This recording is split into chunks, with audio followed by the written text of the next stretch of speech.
Hello, good evening, and a very warm welcome to Rangers Radio.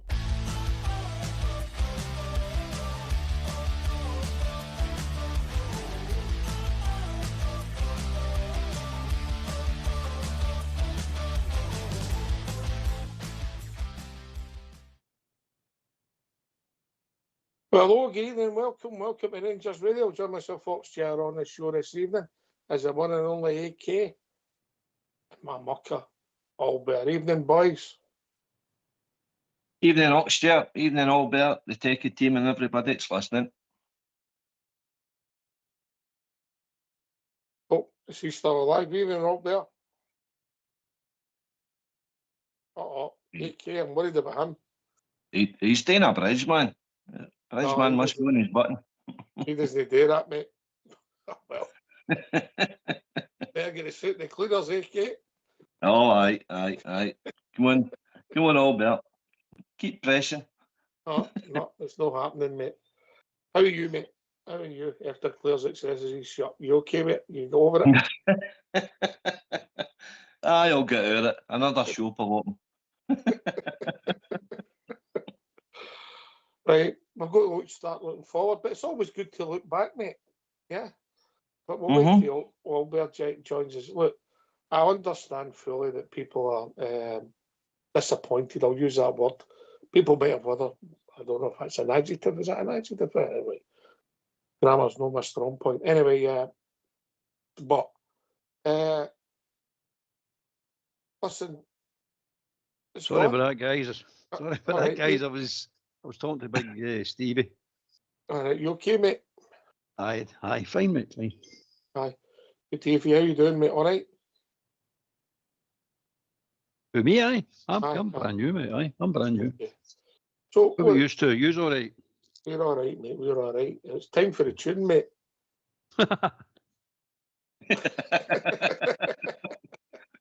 Right. Yeah. Okay. Ox, I'm going to commend that tune last night again. Fox is pulling him out of the drawer, man. Brilliant. He's making an album. He's making an album. Oh, brilliant. It's a bestseller then. Fox's greatest hits. I think it said that. Right, so look, it's gone, but we know that we let ourselves down. We didn't perform as well as we should do. We lost a game of football. Yes, well, I don't want to upset people, but we will lose other games of football in our history going forward, mate, or our future going forward. It happens. We didn't perform. We let ourselves down. Individually, collectively, we didn't play well. So we have to park it. We've accepted it to death, Albert. Everybody's got similar thoughts, but slightly different at the same time, mate. Aye, it's done, mate. It's take any lessons you can out of it, whatever you want to do, but you can't keep going and on about it. It's just one of the things, isn't it? It's one of the things. But we're still in it. That's all you can say. Hey, one mate. Just need to win. Nothing's really changed. The next 4 games we had to win anyway, so there's nothing's really changed when it comes to that. It's just it's no in our hands anymore, and that's all. I mean, that's all it's really changed. But we still had to beat Hearts, whether we win Saturday or Sunday or no win on Sunday. We had to beat Hearts anyway, so that's no changed any. But we need up our game. Let's just leave it at that. We really do need up our game. Aye, collectively, mate. Collectively. Aye, absolutely. It wasn't good. I think we all agree with that, AK, yeah? Aye. Oh, 100%. The only people that showed up on Sunday there was the support. Support were magnificent again, but the team let us down. Our manager's question marks as well, but the players first and foremost, take responsibility for your own position and get out there and do the job. But no, listen, we dust ourselves down, as you say, there's no point in dwelling on it. We need to pick ourselves up. It's an outside shot now, and it's us that's put ourselves there. So I just go for it now. 4 wins and see where it takes us. I get people would come for roles should have changed each sooner. Excuse me, should have changed these teeth sooner. But I get people do that, but historically in football, most things don't happen to half time. Right, okay, so look, it's gone, but people would come and say roles should have changed each sooner. Excuse me, should have changed these teeth sooner. But I get people do that, but historically in football, most things don't happen to half time. Right, okay, so look, it's gone, but people would come and say roles should have changed each sooner. Excuse me, And he's done his job, but he got it right. We're 2-0. We've got it back for 2-0 to 2 each. Wrongly, you shouldn't go 3-0 down. I accept all that stuff, but it happened. We get back in the game and then we stopped playing. The Danny Rowe can't change that. All right, he's got personnel. But what we did see, we're just a wee bit short in the squad. We're definitely short in the squad, but there's no doubt about that. It's the quality's not there yet. Still a bit to go. We need to get. We can talk about players all day long, positions all day long, mate, but you definitely. We're all new seeing what a player should look like. You've got some decent players, some good players now. There's no doubt about that. But you're still got some dross. And we know when we're talking about players now, we actually know what a good player when we see it, because for the last 10 to 15 years, we have been through some utter garbage, man. Utter. And we're even trying to kid ourselves when some of these players were good, when you knew in your heart of hearts they weren't good. But now you're actually seeing decent players now. Of a grade that we can afford. Obviously, there's better players in the world. I'm not saying they're the top players, but you only can get what you can afford, mate. That's it. But aye, the squad is short, mate, by a distance at the moment. It's short. Right.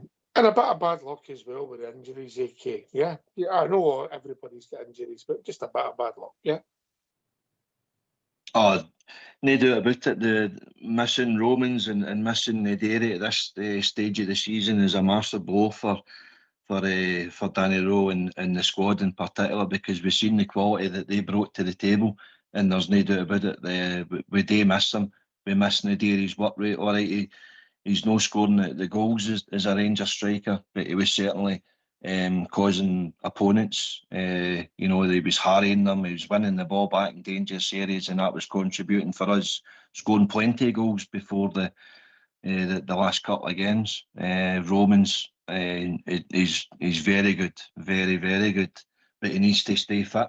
I don't know where it's just a wee issue that he's had when he came to the club, but we certainly miss him when he's not there. So there is quality additions getting put in place. But listen, Southside said pretty much all year, as is your two selves. The quality of the squad that we've got, we know isn't good enough.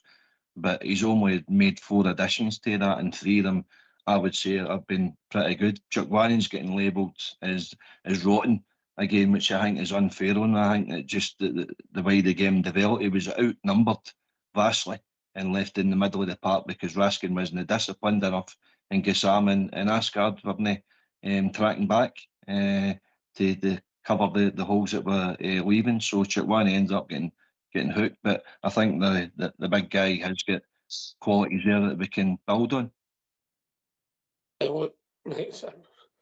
It's too early to judge him, if we're honest. Yeah, it's too early to judge him.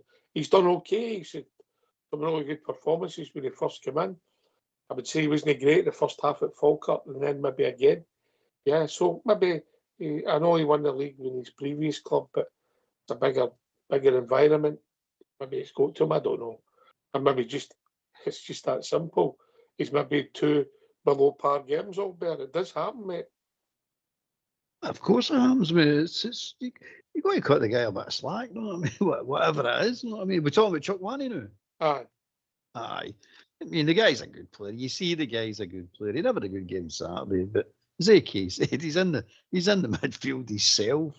And they've always just played all around about him, and they're quality players. They look good. My big question is, how can Motherwell stick a team like that together and get them playing like that? But we can't. This is the question that I'm asking more than anything else. You're sitting going, how much did they actually spend in this squad?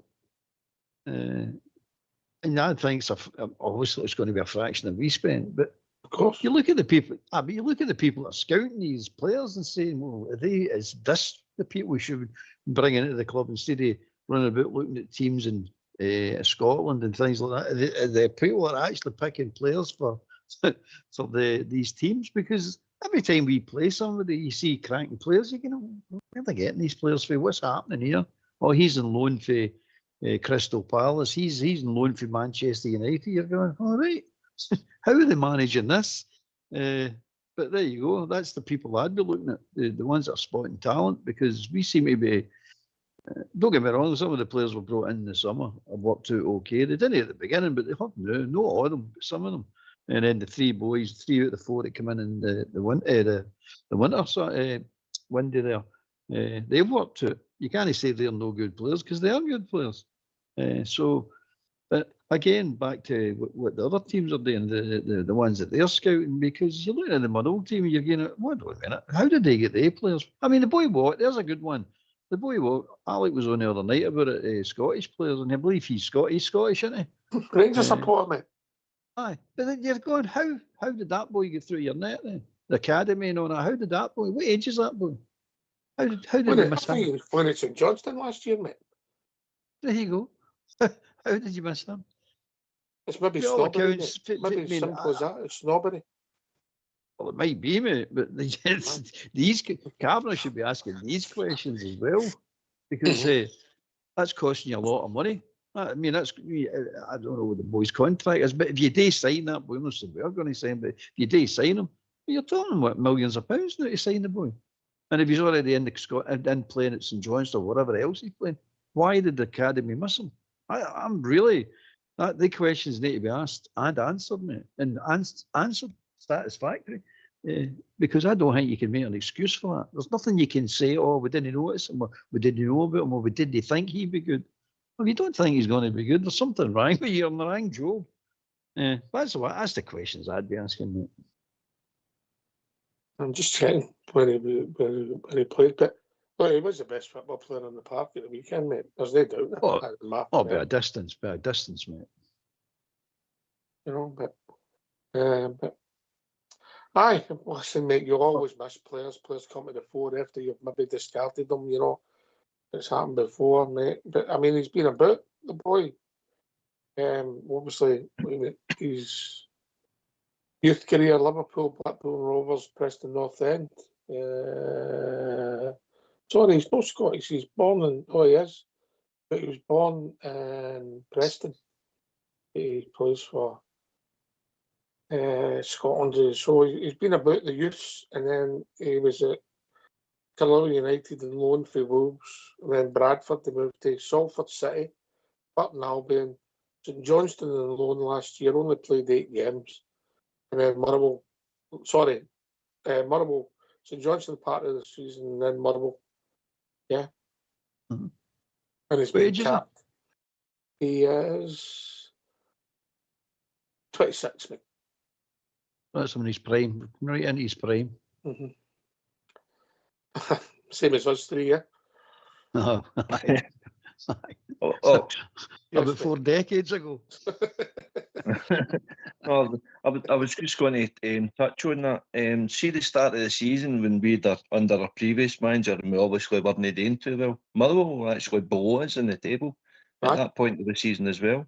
You know, so but all the plaudits that they're getting now, and it's rightly earned, because we've seen firsthand how good the player have all played for them, but they've been allowed to develop provincial clubs like Motherwell and like Falkirk and that. They don't have the same pressure on them. As soon as we have 2 bad games, our supporters going, drop him, he's hopeless.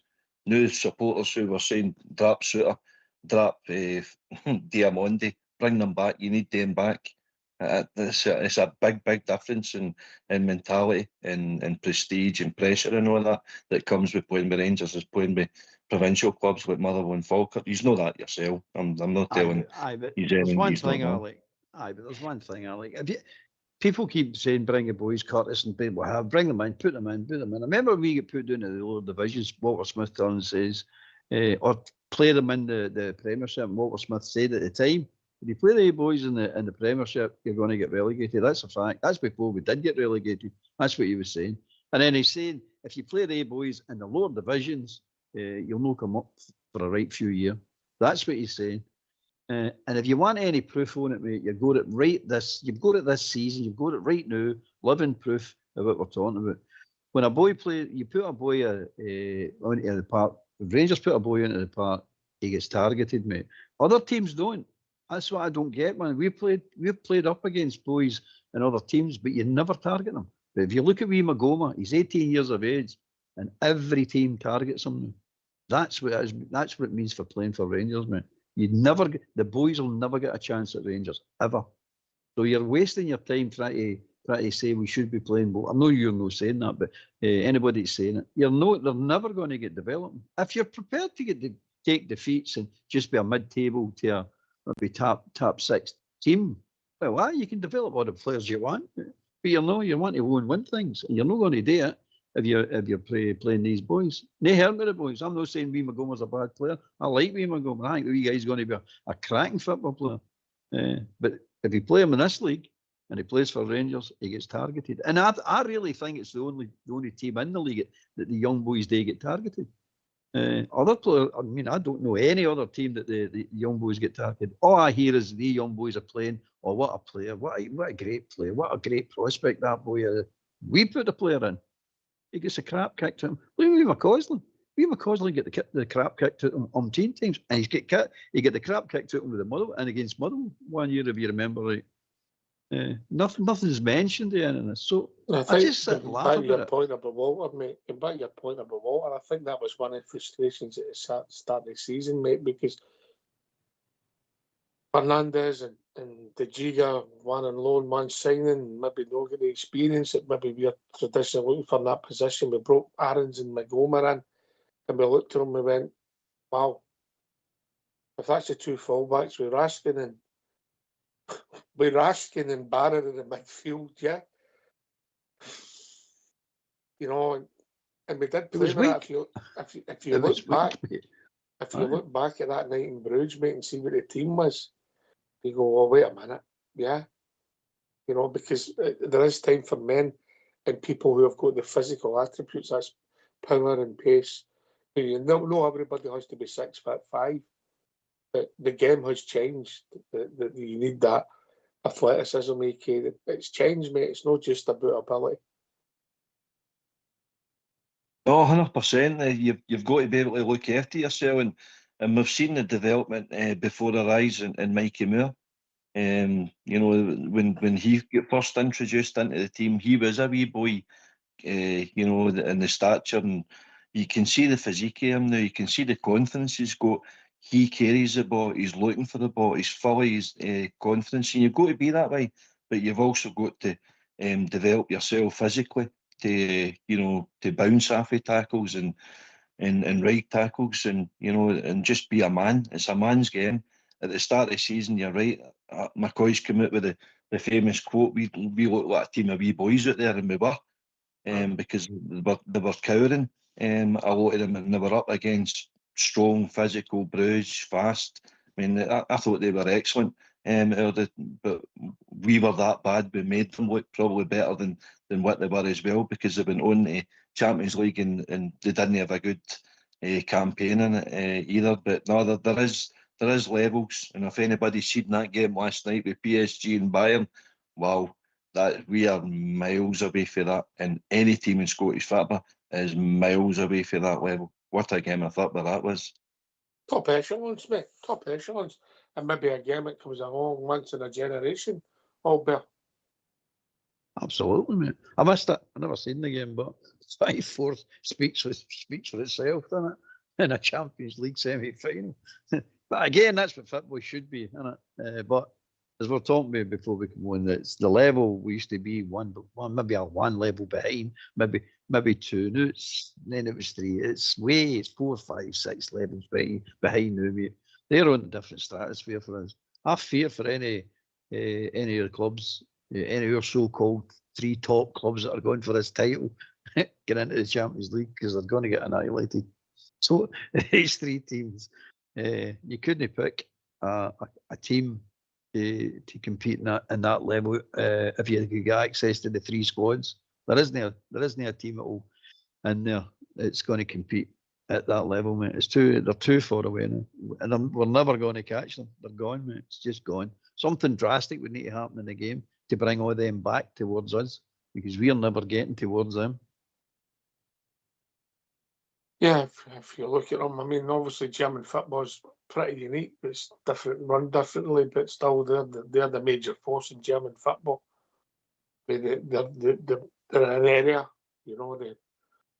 Bavaria, yeah, that's a team. You've got PSG. You could argue that state sponsored. It's different levels. It's not the guy with the used cars lot in the corner. It's the chairman of the club anymore.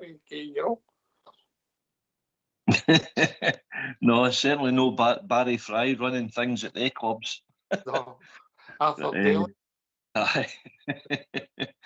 No, you're right, but it's it's levels, it's different levels. I mean, the teams that is fighting out latter stages of European competitions, particularly Champions League, you're talking about investments, say 1.5 billion, and even Man United have spent near enough that, and they're not getting anywhere near any level of success either in domestically or Europe. But we go back to the same old adage. Your discussion last night about developing leagues and reconstruction and all that. It's money that dictates all of these, and UEFA have allowed certain leagues, certain clubs to monopolise European football, and that's what's happened before. Is basically the Super League is what they were all wanting, but it's everybody's vying for the crumbs thereafter. Even just the size of the population of the countries, mate. It's as simple as that. I mean, it's the top 5 of the top 5 biggest. Well, obviously Russia, but they're a wee bit busy this now. But you France, Germany, Italy, Spain, England, mate. That's the 5 big populations. So there's the 5 big TV audiences, and that's the problem, mate. The distribution of wealth. Maybe we could get Adam Smith on the show and do a whole show about that all, but that's a different story, isn't it? Aye. I mean, I was listening to you last night talking about us and restructuring leagues, and then it's all you're doing is polishing the tub, mate. That's all you're doing. It's just nonsense. It's just for me as a supporter, mate. I feel watching all these teams all that often, mate. I just feel that if you don't watch events, it becomes too stale. I don't think it's worked in 50 years, mate. 1975, I think the Premier League started, I think. I need to check that out. Yeah, 76, I think. Yeah. So it's gone for 50 years now, and I don't think it's worked, mate. It was there's nothing wrong with trying anything, is there? Yeah, you try it for a certain reason, and I just don't think it's worked. I don't think it's worked for the supporters, and I don't think it's worked for Scottish football. That's just me. Watching the same teams 5 and 6 times in a season, and you don't even have replays anywhere as such, so it could be worse. And then the new season starts and you play them twice in a couple of weeks, mate. It's just, I don't know. That format, but the actual idea of the Premiership worked, because the Premiership down in England copied it. Not the 4 games, but the actual will have a Premiership. But they done it with 18 teams and then decided to market properly and they get the money in, and all of a sudden it's took off. Now, it's the worst thing that's ever happened to football, in my opinion. That and the TV money to put together has just killed football. That's just my opinion.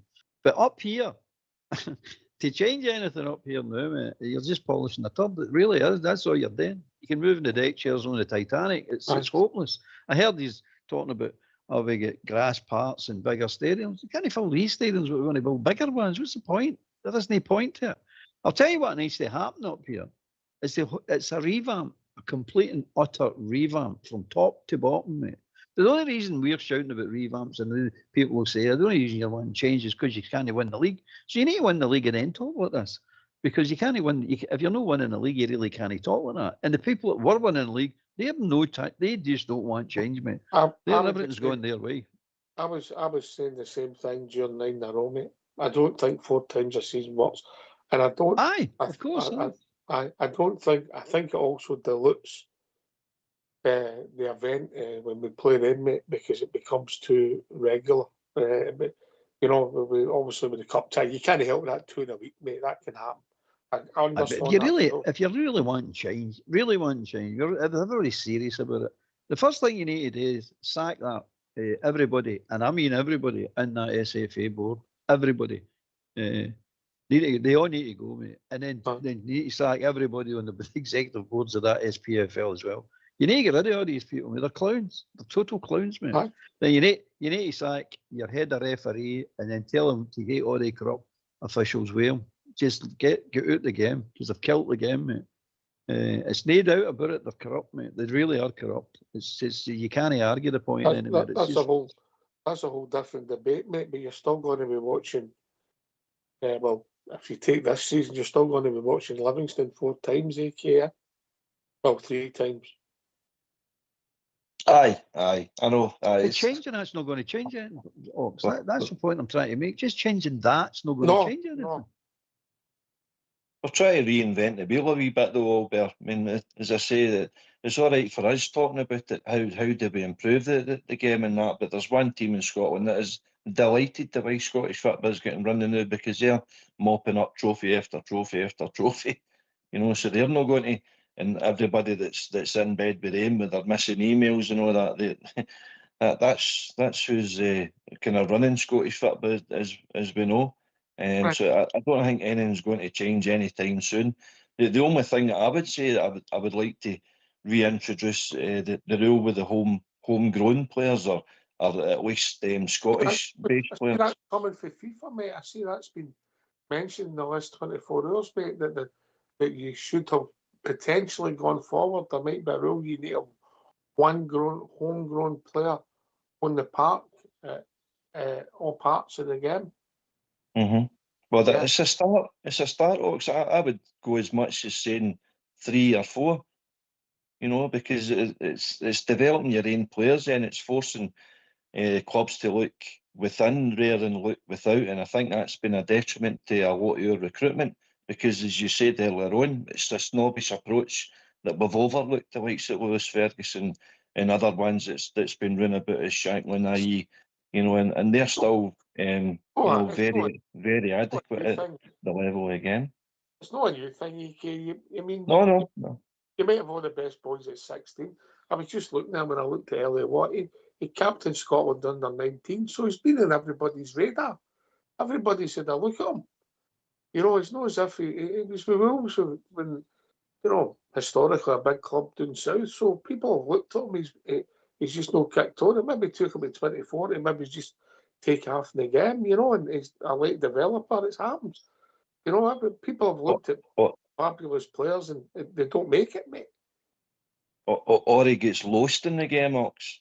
I don't know if you caught the Mikey Moore quote when he was talking about his future, and he says, "Well, I don't want to go back to Spurs just to be a bench warmer. Wherever I'm going after this year, I want to be a starter. I need to develop my game. I know I need to develop my game, whether that's in Scotland or whether that's elsewhere. I need first team football, and that's where we failed the likes of you know, Finlay Curtis and Leon King and players like that. I mean, Leon King's picking up all sorts of Player of the Years awards for air, and good on him.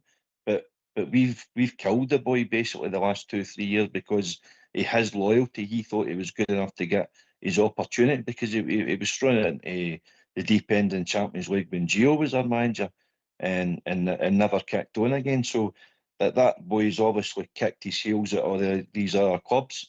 And then he's went, nah, stuff this, I'll develop my game back at St Johnstone. Took a chance, highlighted there, playing well at Marlow, and now all of a sudden he's up there getting all these sort of plaudits. So that some of the players can derail their own career with poor choices through their you know, their managers, their agents, lifestyles, everything. Yeah. Life's a gamble, mate. You turn left and right. You go to Wolves. If you'd have went to Preston, you might have not been at such a high wage, but you might have been playing. Your career kicks on. You go to a certain club, you get injured. You know, well, it's life's a gamble, isn't it? Albert, isn't it? You go left and right, you get it right, you get it wrong. Nobody knows until hindsight, mate. Eh?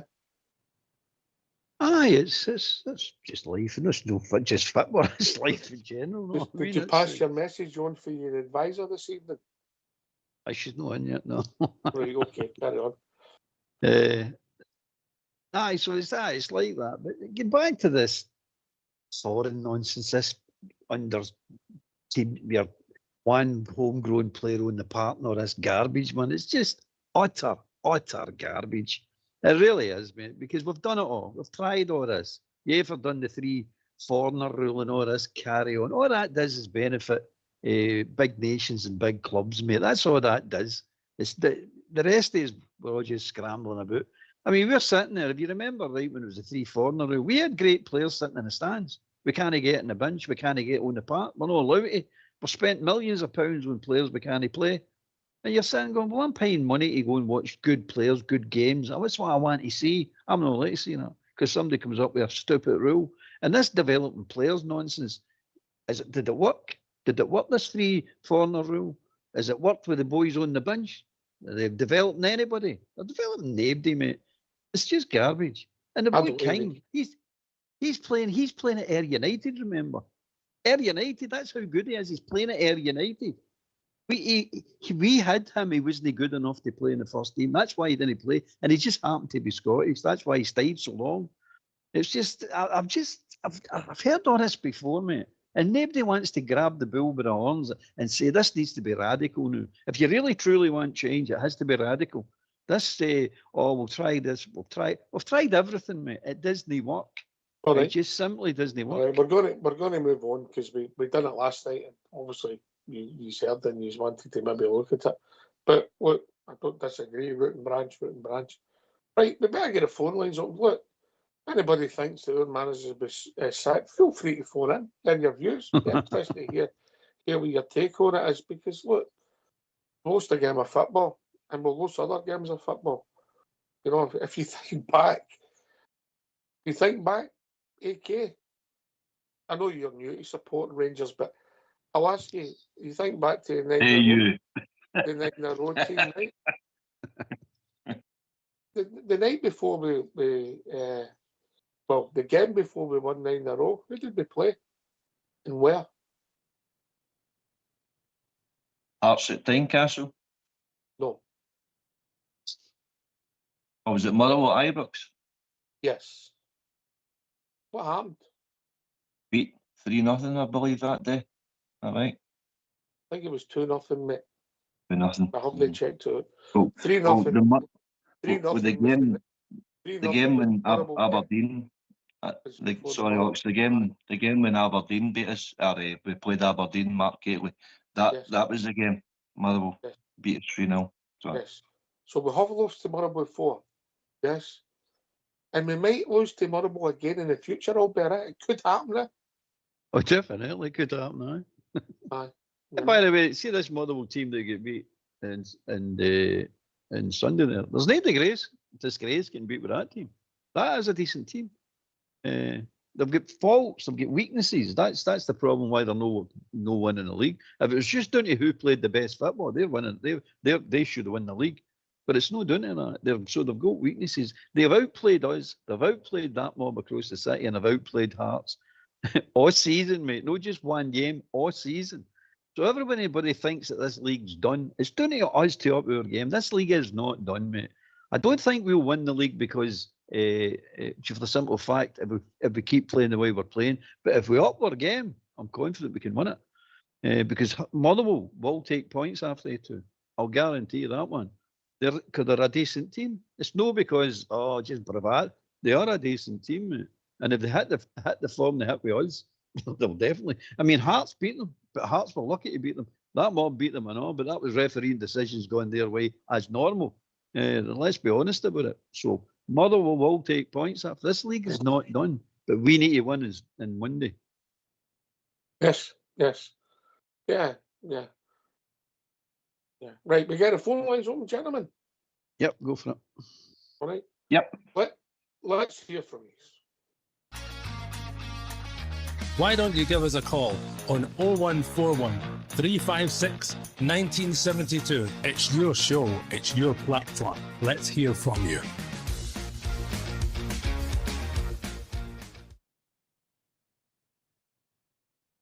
Right, what I'm going to ask you, I mean, obviously, there's times when I've had to come from behind before. I was going to ask, what's your favourite? I'm not saying it out loud again. It didn't sound right in my head when I said it. Your favourite time you came from behind, that sounded awful, didn't it? Right. Brokeback Mountain again. AK. I say nothing. That was the best This job is you your ever area had, of wasn't it? expertise. That was the best. That was the best job you ever had, wasn't it? UK stunt double, Brokeback movie. No. All bears are one for a cuddle partner. Steady, steady. Anyway, that didn't sound right. I apologise, but listen, look, things don't go perfect. And by the way, nobody, and I trust me, nobody, maybe Albert, was more frustrated than me on Sunday, you know, along with thousands and thousands of others. Yeah, annoyed, angry, upset, disappointed, all these words. But it's happened before, and it'll happen again, mate. But it's how you bounce back. And if we can go one of these 4 games, you never know. Is it the easy games? No, we've got to Tynecastle and Parkhead one after the other. Historically, 2 of the hardest places. What do you think? Throw on Easter Road, Pittodrie, Tannadice. That's historically. Would that be the 5 hardest places? Would that be fair? Maybe. Yeah. So 2 of them are up there. Yeah. Agree. Aye, I agree. Aye, definitely. I think every away game for us is difficult, mate, because Well, they're everybody the ones tries. and they're the ones, and that's, well, they're obviously they're on grass, and the last few seasons, Livingston, Kilmarnock, etc., because of the surfaces have been different, but historically, they're the teams, maybe, you know. But so we're playing them one after the other, and well, it's not quite in our hands, but we can get it back in our hands come Monday night. So we have to get it right. We have to get it right in selection. I think some of the criticism of Danny Rowe's selection has been OTT. I think with the cards he had to pick, yeah, in hindsight, he might have got 1 or 2 wrong, but that's hindsight, Albert. Aye, of course. I mean, he might have set it up wrong. He might have picked the wrong player. It doesn't matter. He's the man. He calls the shots, and as far as I'm concerned, that's the way it is. That's the way it should be. But you got to, as I like to say, the players have definitely got to take the largest bit of responsibility in this, because there were some of them in there that was just, they get lost, mate. They were just lost, and they shouldn't have been lost, but they were. They just didn't know what to do. So, as far as I'm concerned, the players have the biggest responsibility, followed up with a manager. But this sack the manager nonsense, it's utter garbage. It's just garbage if you think about it. Sack a manager. Sack a manager for getting us in contention for a league title. That's what we're going to sack him for. AK. Aye. Listen, we're all hurting. Of course we are. We all turned up with expectation there. We were all up for it. We liked what we've seen the last few weeks. We're scoring for fun. The team's buzzing. The team's full of confidence.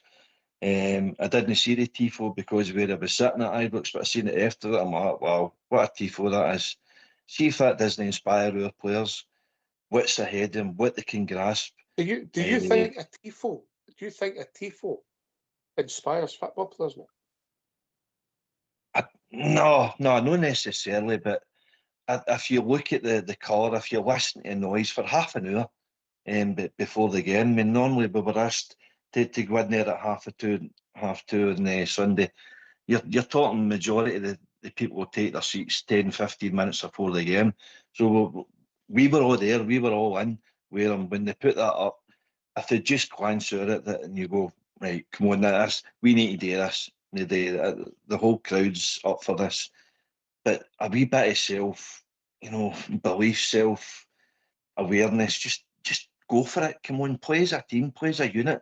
We played ourselves out of the title at the start of the season, and people were disgruntled what was happening, quite rightly so, because we were playing terrible and we didn't know the direction the club was going in, we didn't know the direction of the manager, what was the motives of the new owners, this and that, and all that was getting labelled at certain individuals.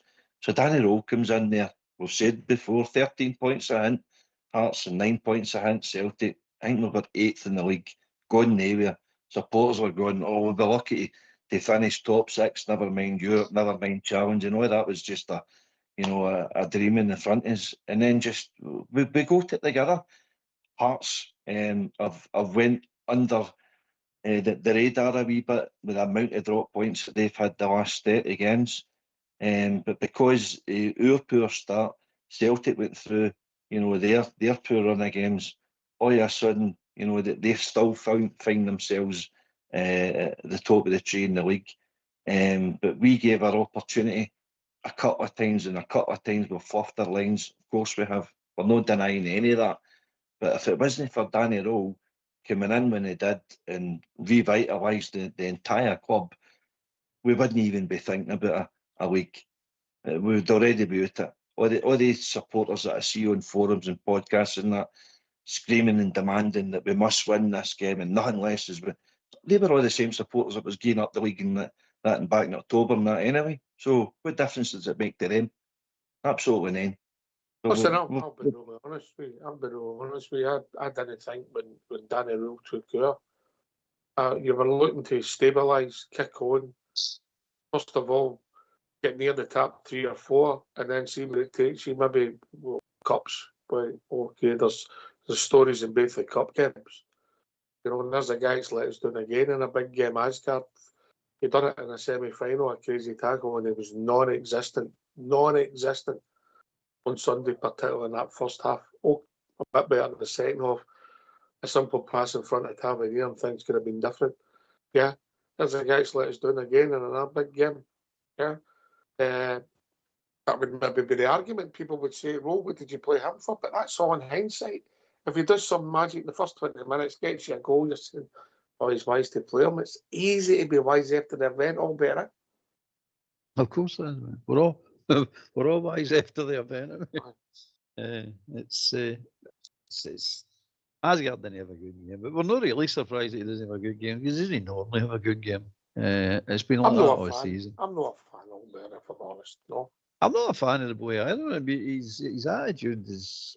I think that's just his character. That's the way he is. You can't change your character. No. It's just the there's way he is. We're generous to a fault. Then there's AK in there. Oh, aye, definitely. You can see. Oh, you.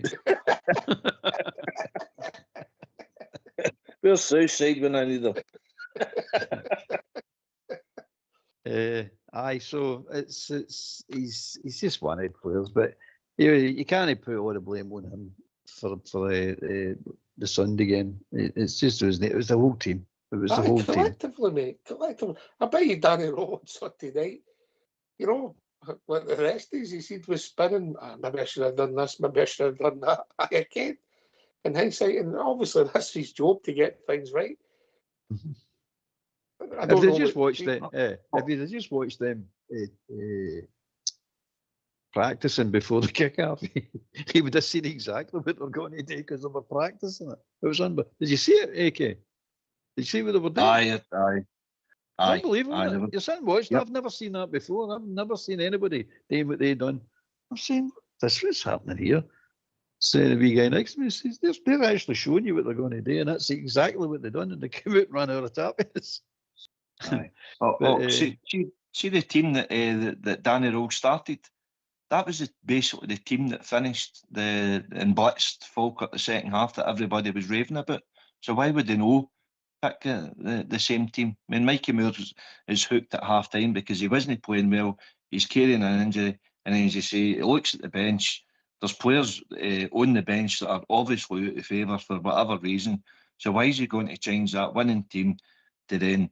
But what he should have done, and I agree with this, see after half an hour when you see it going so drastically wrong, either tweak the formation or else make the personnel change, particularly to the midfield end, because Motherwell were flying through us constantly. I agree with that criticism of Danny Rowe, but I don't agree with the criticism of sacking Danny Rowe. Here's a question for you. If he'd have played, if he didn't play that team that finished the Falkirk game, and we're going 2-0 down, Jenga, they get criticised even further. Everybody, what did you change the team for? What did you change the team for? Yep. You can't do right for doing right.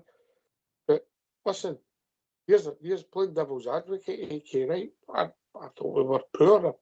I thought we came into the game the last 10, 15 minutes of the first half. But up to that point, we were miles off it. And we started playing when we were 2-0 down. Arguably, I mean, people have talked about the decision on Casimir. I see Michael Stewart's views on that. Wow. Right. But however, argument, playing devil's advocate. When the managers do their most work in a football game? Off time. Danny Rule done his job. He made the change, he's got us back in the game, and we got back to 2 weeks. If the players keep playing, we're going to win the game. The players stop playing. Yeah, maybe, I don't know if they're out of gas or they thought they were just going to, that's it, we've done the hard bit and it's going to happen again. Playing devil's advocate, I'm not saying I'm saying this, but Danny Rule got it right. Because he done his job at half time, changed it, told them where it were gone wrong, and all of a sudden it's 2 weeks. Hold there. Oh, exactly, mate. That's what happened. You can't argue it. That's what happened. By the way, we lost the game, and people are not mentioning this, but we lost the game because of lack of quality, mate. And the lack of quality came for Conor Barron. He put the cross into the box, let the keeper go it, straight to the keeper, and he threw it out right away and set them on an attack. But nobody's mentioning that bit. That's what caused us the game. If he puts the ball in right and gets it to the back post where our players are, it's a different game. You at least might get a header on it, or it's going out for a by kick in time to get back to regroup. But he didn't. Poor quality, mate. But I agree with your assertion. Role. That's exactly what he done. Sorted them at half time. We came out and pulled the league back. We should have actually went 3 or 4. And should have scored on a couple of goals. Went maybe 3-2, 4-2. Playing devil's advocate again. My question to Danny Rowe is, how come you're not getting that right at the start of the game, AK? Because it's happened too often. Livingston, Falkirk, Rotherham, yeah? So that's my criticism. Mm-hmm. Aye. I think there are different reasons for Sunday, for the first half at Falkirk. We dissected the Falkirk game, and I think the weather and the park and all that was a contributing factor. But you've got to adapt and face these adversities better than what we did. And we were awful at Falkirk in the first half. But again, we made adjustments. He brought on Miofsky for Mikey Moore, and it worked. So I'd seen forums and podcasts and that the last 2 weeks. He must start 2 up front. That's the way to go. I never seen it that way because it left us short on the bench for Miofsky or Chermiti, or if one of them is having a howl, or if one of them gets sent off or injured, who's our options on the bench then to play up front? The fact that Naderi's not there now, it limited his options, and as it turned out to hook Miofsky. Chermiti looked knackered. And he's holding on to the post out of puff, where he's still half an hour to go, because he's basically pressing that front line himself. It was just there were individual errors all over the park. We weren't playing as a team. We weren't playing collectively. If you press in numbers. Motherwell schooled us a wee bit that way. That's what they were doing. But they're also, worked their backsides off to fill up the middle of the park to outnumber as well and press. And they also utilised their goalkeeper very well as well. He was acting as like a sweeper, and pushed the defender up into the midfield again, and then the midfield pushed up into the forward lines. Their Masri Hisse and the other boy in the wing. I mean, it was a very good performance for them, all in all, and we didn't adapt to what they had. But it was all about us, or it should have been all about us on Sunday, but Motherwell made it all about them. So you've got to give credit to your opponents as well, Ox. Right. Smashing football, mate. Let's be honest. Yeah, we never coped with it. They changed slightly, but they still played the system they played. They scored 3 late goals against us, and arguably the best performance was when we beat them 1-0 at Ibrox, mate. Because let's be honest, we were hanging on that day. So they've scored 3 late goals behind us, so we're not learning. For that point of view, so there's another sort of criticism of the coaching staff. You need to be aware this team can keep going, and they've done it against us with 10 men when we got it right, yeah? So there's 2 games against Motherwell. There's maybe criticism again for Danny Rowe, but there's praise for him for what he done at half time in that game on Saturday. So it's a mixed bag all bit. And he's only played 25 league games, Somebody come on and explain. I'm happy. People get a different opinion and entitled to it all better. Of course they are. Of course they are. But you got to give the guy credit for what he's done and where he's brought us back to. Because as AK and yourself were saying, nobody's seen this coming. Nobody's seen us in a title race this season because we're struggling that bad. But there you go. That's how. I mean, they two are ahead of us. They're no great shakes, mate. They're no good teams. They might be ahead, but nah, no for me, mate. They're. You can get to these teams. We're more than capable of beating they two as well, even in their own midden. If we do, it's game on. It's definitely game on. But if we play the way we've been playing in the first half Falkirk and the first half at Motherwell against Motherwell, no, we're not winning any league playing like that, mate. No chance. No chance. But if we play the second halves, the way they played in the second half of the Baythere games, we could do that over 90 minutes, 90, 95 minutes, as always said. Well, I definitely can see it happening. I definitely can see it happening. But you got to believe, keep believing. That's what the banner says. It doesn't mean keep believing we're winning all the time. It means that it gets hard, the going gets a wee bit rough and hard. You still got to keep believing. That's where the faith comes in, mate. Right. Well, I don't know. No surrender. I'm really like to be in the trenches with some of them. You know? True. Oh, see another thing. I mean, we're not the first big club to go a run of years barring success. You know, I mean, Liverpool taken 30 years there before they won a Premier League title. Man United are going through the same kind of issues themselves. You know, so we've no divine right to win anything. But we're big two in Scotland. It's no apples for apples, mate.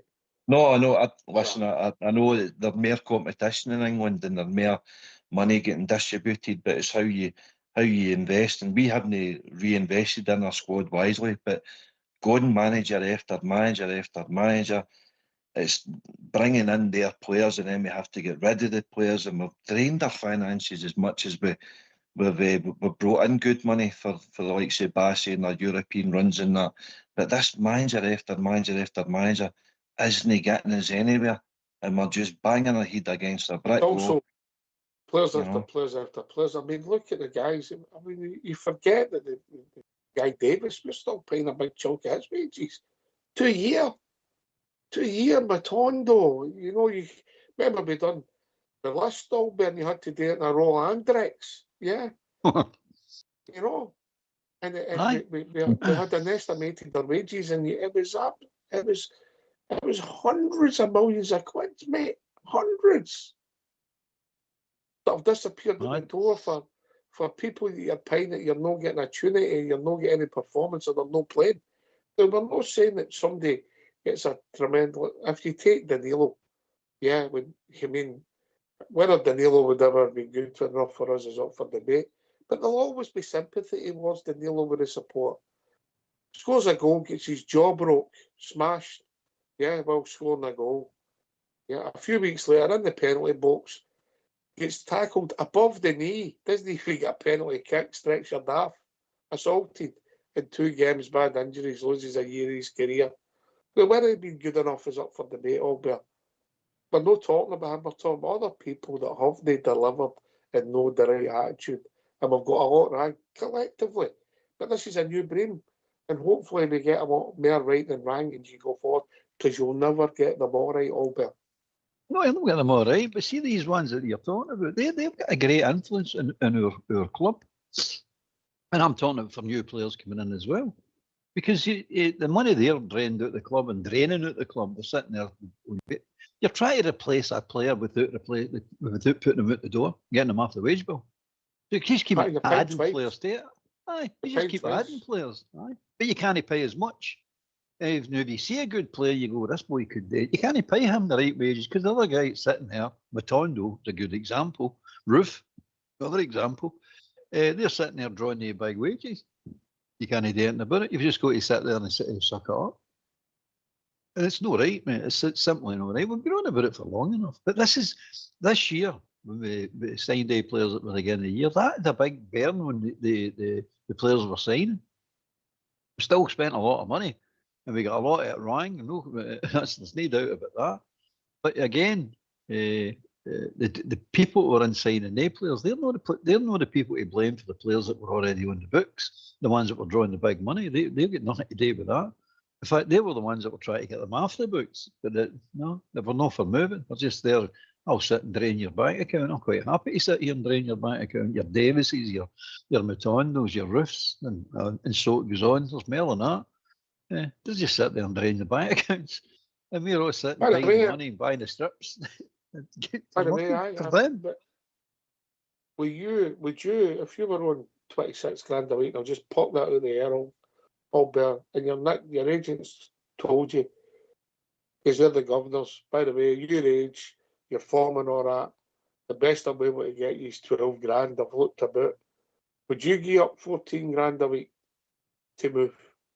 No, it's not about that, mate. Anyway, no, I wouldn't give up for the 14 grand, but it's not about that. It's about us picking the right players and putting enough clauses into the contract that you're covered. Because you can't keep doing this. You can't keep. We've been burnt that many times with these kind of types of players. We can't keep getting burnt at this. A player, what was Matondo? Was he took at the club at £6 million? Roofs are around about the same. Maybe more than that. But it's, well, say 6 million plus.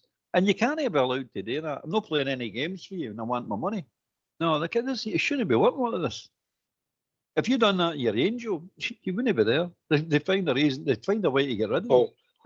Stop having a go, AK. Stop having a go, AK. We've got bullying and harassment policies on here. No names mentioned, but it's talking about you, AK. You fought on the steps once, AK, yeah? I know you're scarred for life. Tarred with a brush. But again, this is the case that we need to do. We need to protect the club. Need to protect the club. We are the club. They need to protect us because it's us that's paying. But it's football, mate. I know it's football, but it shouldn't be football. That's what I'm trying to tell you. If you want to change things, you need to get radical, mate. You can't just keep, we'll change a few wee things and twink it. We've tried that before. We'll try it again. It doesn't work. You're going to do it right. And if you're not going to, if you don't want to do the radical stuff, we'll need to stop complaining about it and just go on and accept what we're getting dished up to us, which is crap. Let's be honest about it, it's crap. And then take these crazy kick-off times and all the rest of it, and once there's Friday night football and Saturday night 8 o'clock football and crap like this, no, I mean, you just got to accept that. So I'm for the radical. I've had enough of what we're doing now, and for no benefit, mate. No benefit for the supporters, none whatsoever. No, it's all about Sky and money and all the rest of it. So no, I'd rather go radical, mate. I would, and I mean radical. I mean that radical that I think Scotland should actually know their place in football, and the place in football right at the moment is semi-professional, mate. It's not a professional game. There you go, man. There you go. Interesting stuff, Albert. Interesting stuff. Right, we're getting close to the tune, AK. We're getting close to the tune, but I want to just get used to thinking before we go to the tune, right? You know, obviously we've got the two famous helicopter Sundays, but you think of other times that stick in your memory will come back for adversity, either in games or runs of games, mate. Yeah. All right. Aye, the one that after the tune. After the tune, mate. After the tune. You know how it works, mate. Yeah. Aye. I do. Oh, I don't actually know how it works technically, but I know the routine. All right, we're at AK. Aye, I'll follow your lead on this, but I look forward to the tune. All right, well, hopefully we'll get a Fox's Classic. There's a biscuit in it. Aye, and a good biscuit, I know. All bears marry a hobnob, right enough. You're nearly right. You're nearly right. I'm eating curry and chips at the moment, mate, so and it's delicious. What's your favourite biscuit, AK? Oh, like a Jaffa. Aye. You don't know whether that's a cake or a biscuit, right enough. That's I a like good a one. Jaffa. It's a Jaffa cake, isn't it? Aye. Mm. Would you give him that as a biscuit, Albert? No. Because I wouldn't Right, give him anything. Get yourself in mute, because we're going to have a tune.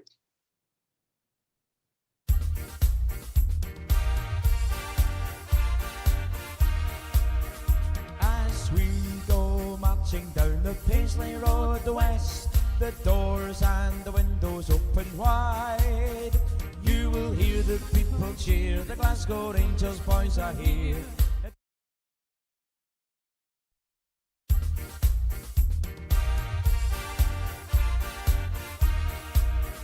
As we go marching down the Paisley Road, the west, the doors and the windows open wide. You will hear the people cheer, the Glasgow Rangers boys are here. It's Glasgow.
Well, gentlemen, you back with us?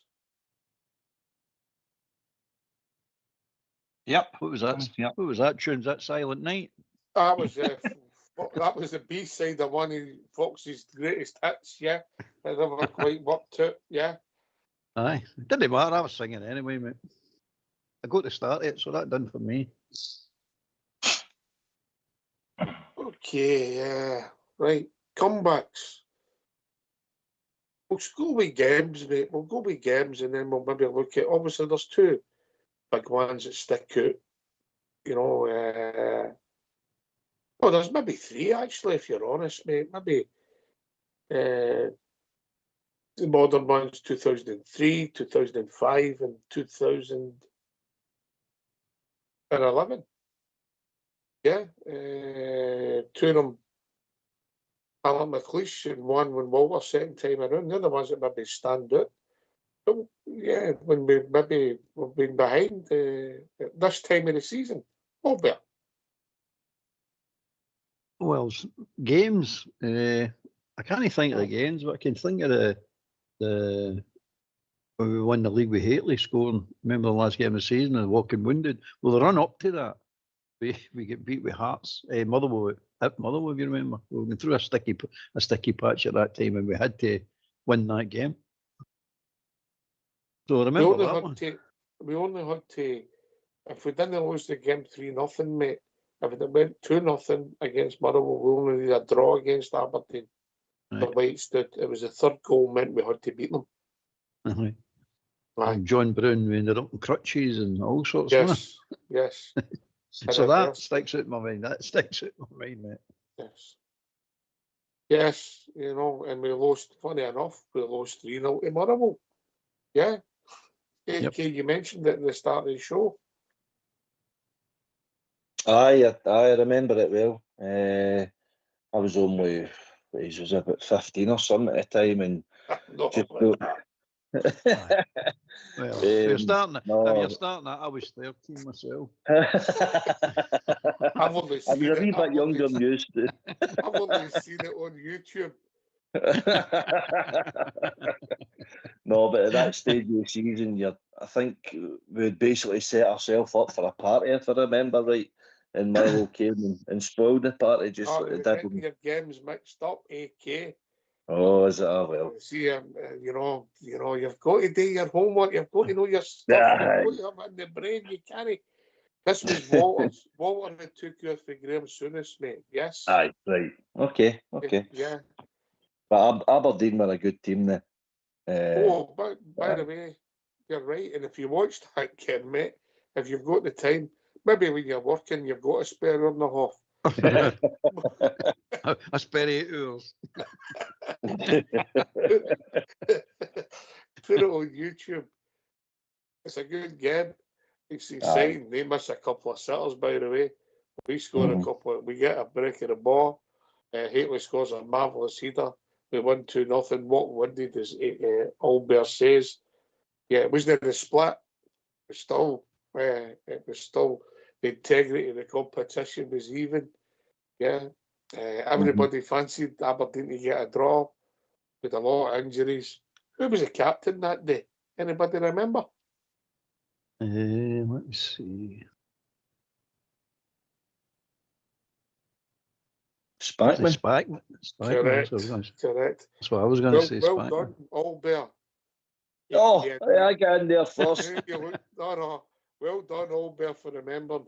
AK, I know you looked up. Sure I did. I remember Spackman playing 3 positions that day. He started in midfield, he went to the right back, and then ended up in centre. You know why we get into him, AK? Because of the 3-4 rule. Yes. Right, Chris Woods or no. We don't want the restrictions back ever again. No. So there you have it, mate. So that was. I'm trying to get some stats up in the run of that game, but I'm having technical difficulties as well as Fox with the sound. But aye, marvellous. Can I give you another game? A good comeback for a poor start, shall we say. David Robertson gets sent off in the early minutes against Celtic in the semi-final of the Scottish Cup. League Cup. How was that a comeback, mate? It was nothing each till we scored the goal. Oh, well, That we wasn't went a into 10 men. semi-final. That was a final, was it not? Semi-final. Was it? It was a How was pouring that wet game? night. Pouring wet night at Hampden. He done Joe Miller. How was that a scored. comeback? Well, we were down to 10 men. We were never behind. Well, we were behind in men. we gave them a man a start for. You're making things up now. How's that a comeback? Well, we won 1-0. It was a comeback in my head. Albert, have a word. You're refereeing him. You're refereeing him like Clancy. You behave, you. Right, well, but Braga Ibrox said, they're another one. Yes. Now you're talking 2-0 down. Bridgeman, I thought we were going to have to get. I thought we were have to go to put the hat round for Bridge that night that happened, mate. Fabulous. Another wet night, by the way. 2-0 down, mate. Young Hadji just arrived. This is Ibrox, baby. Remember that, Albert? Oh, aye. That was great. That was Big Garibo scored that night, or not, didn't he? Oh, what a goal. What a goal. Aye, that was great. That was a wee bit. We want a wee bit more like this. No, we wanted this sort of fight and never say die attitude. You know what I mean? Get into these last 4 games. Let's get into it. What about the one when with Graham Robertson goals? Aye, it's another one, right? We never 2-0 won. down. We never won. Aye, but we came back. But we never won.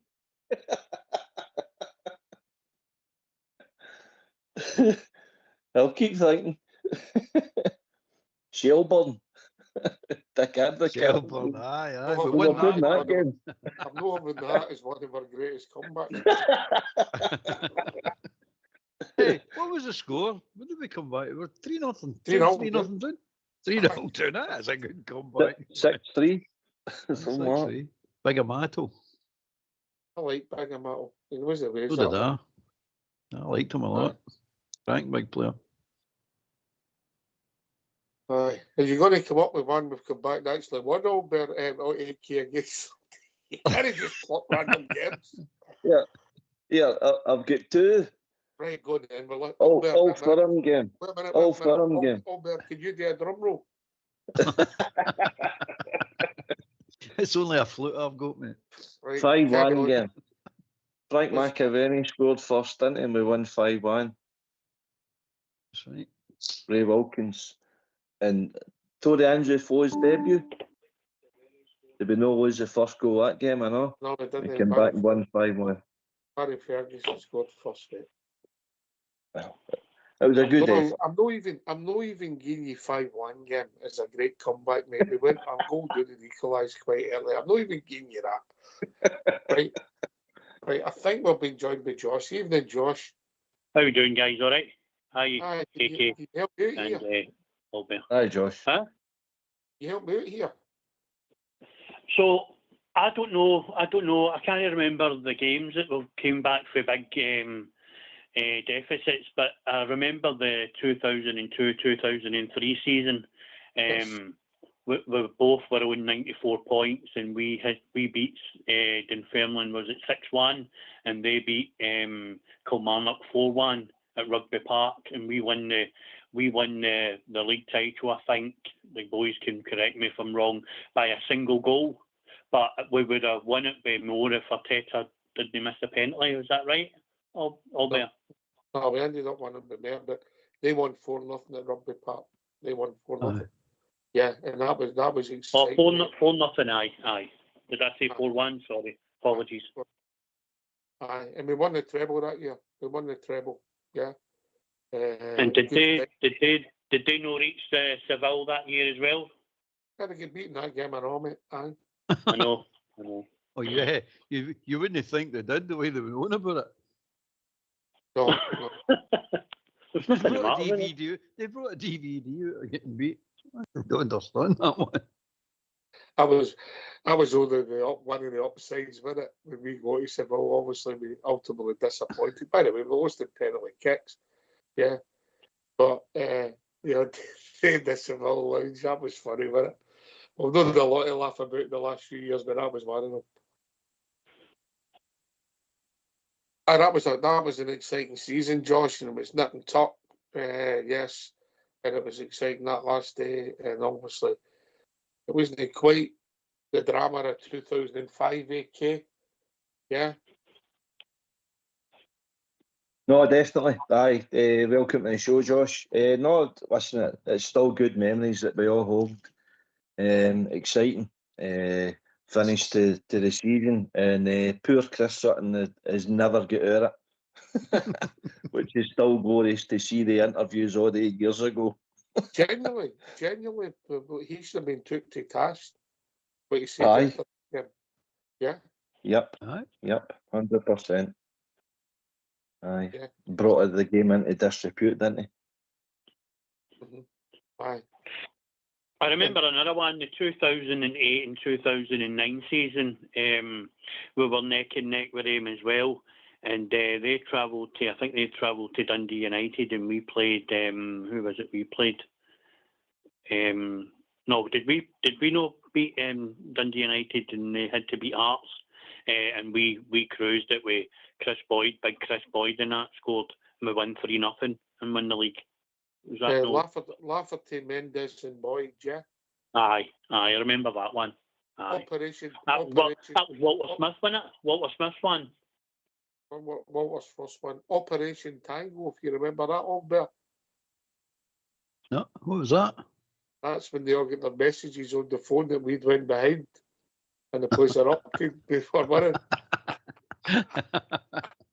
That was brilliant. You remember that, AK? Aye, a day, pal. Aye, good memories. Aye, let's send them a rogue text. They fell for it. I suppose the drama and the comeback. You both to look at 2005, Albert. Yeah, we're out to it. We've lost to them. We've went 5 points behind them with 4 games to go. Yeah, Aye.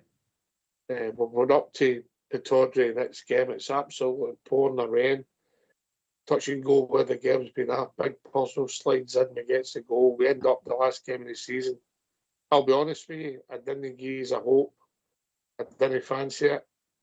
I was praying, but I just didn't feel it. Wow, what a day. Albert. Very special, mate. Very, very special. And now that's a good point. 5 points behind, 4 games to go. He's listening, you non-believers out there. That's what we come back for then. And we certainly can come back for this. Not a problem. Not a problem. So keep believing. Keep believing. AK. I didn't know we had Marvin Andrews on the show tonight, Ox. No, listen, it's a good point that you make there, Albert. With a different body of men in our squad, though. That's what I will say. But they just kept going. They kept going. And that final day of the season, it's just wow. It's moments like that you live for. We go ahead at Easter Road, and that result, if I remember right, that kept him in Europe as well, as long as they didn't go with 2-0 down or that. So it suited them, it suited us. And then the wee Scott McDonald, the wee Celtic supporter, just turned their life upside down, and there were tears and everything flowing at their part, and it was brilliant to see. And Big Terry Butcher was giving it ye-has. So aye, what a great memory, wasn't it? The helicopter is turning.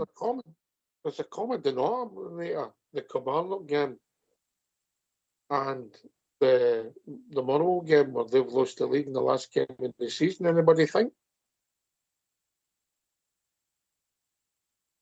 No. Who was the manager at Kilmarnock? No, the goalkeeper.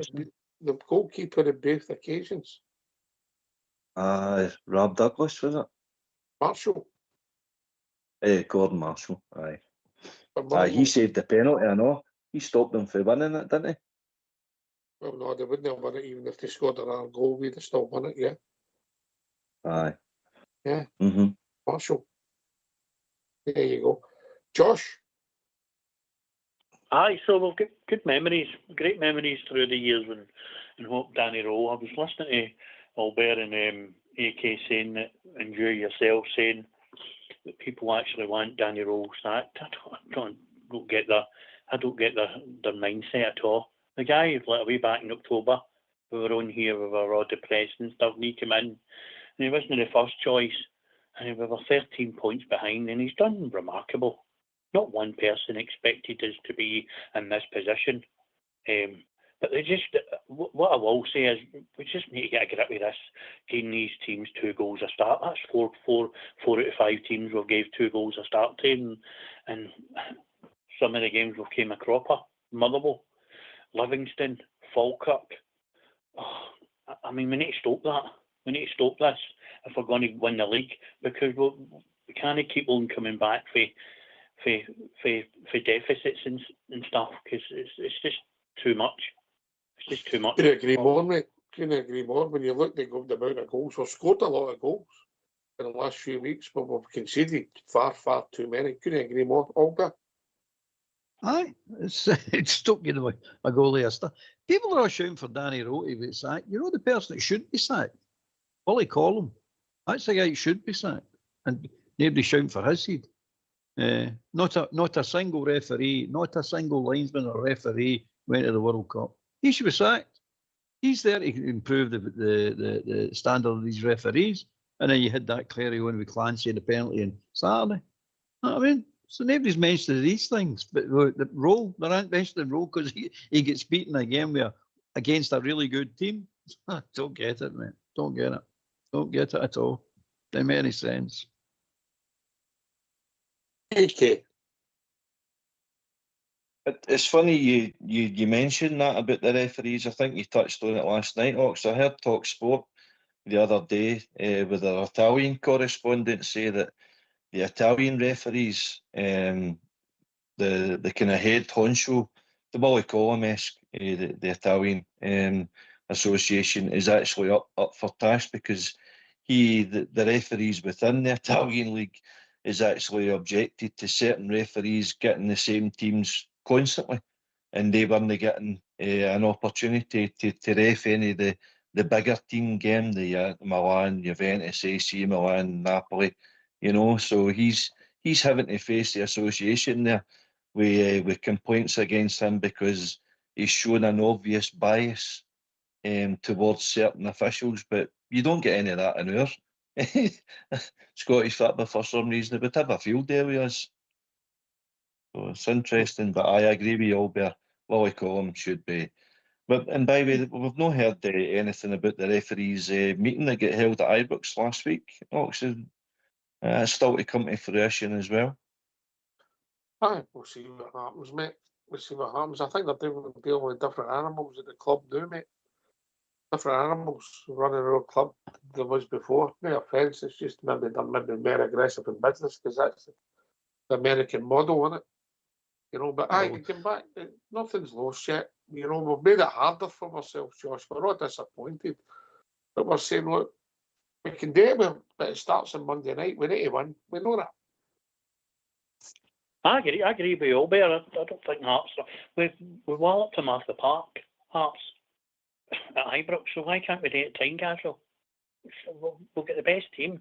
We just need to have this mentality. 90 minutes, boys, and we'll get the 3 points. 90 minutes, not 45 minutes.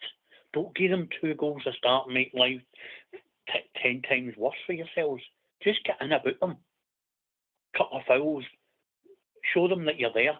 That's all we want. We all believe. I believe that we're going to win the league, but it's disheartening when you go to the game and it's 2-0 and 2-0 and 2-0. It's frustrating. And what have they been? Can I ask, Albert? What's the point of the week in the sun in Spain? Is that a training session? Because we've never seen any at the weekend. I see that. I don't agree that they should go to these training camps. I don't.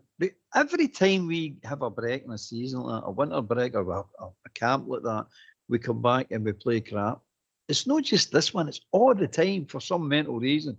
So I think Rowe and his team should look into it and say, we're not made of that nonsense. We're not doing. We've made a mistake. Again, we made a mistake. And it takes us that when we come back, it takes us near enough a full half of a game to actually get up to speed for whatever reason. I don't know. I absolutely don't know what they do in these camps. I don't know why it's like. See the winter break? You remember the winter break? Every time we come out back after the winter break, we usually collapse, totally collapse. That's it. The season's usually done for us. And it's happened time and time and time again. I don't know what's happening. We used to blame Gerrard took them away. Done the camp. You're training them too hard. You're running them too hard. You're actually burning the team out because you've got a fortnight off. You're just burning the teams out. We don't know. I don't know, Josh. I've got a clue, but I wouldn't. Me personally, I wouldn't take them. I wouldn't take them away. And I think there's more to be done. You can work at Auchenhowie. Start working on a few weaknesses rather than going, it's good to train in the sun. Oh, it's smashing for you. Great. It's not for us. We're still here waiting for you to come back. You come back with your sponges, your suntan, and I'm all rested. I'm smell of suntan lotion, and then you play crap. Obviously, you're going to get attacked for it. Obviously. If you win the game, nobody can say anything. Nobody can say anything. But you don't win the game. Yeah, you're letting yourself home. Thank you. You're letting yourself home.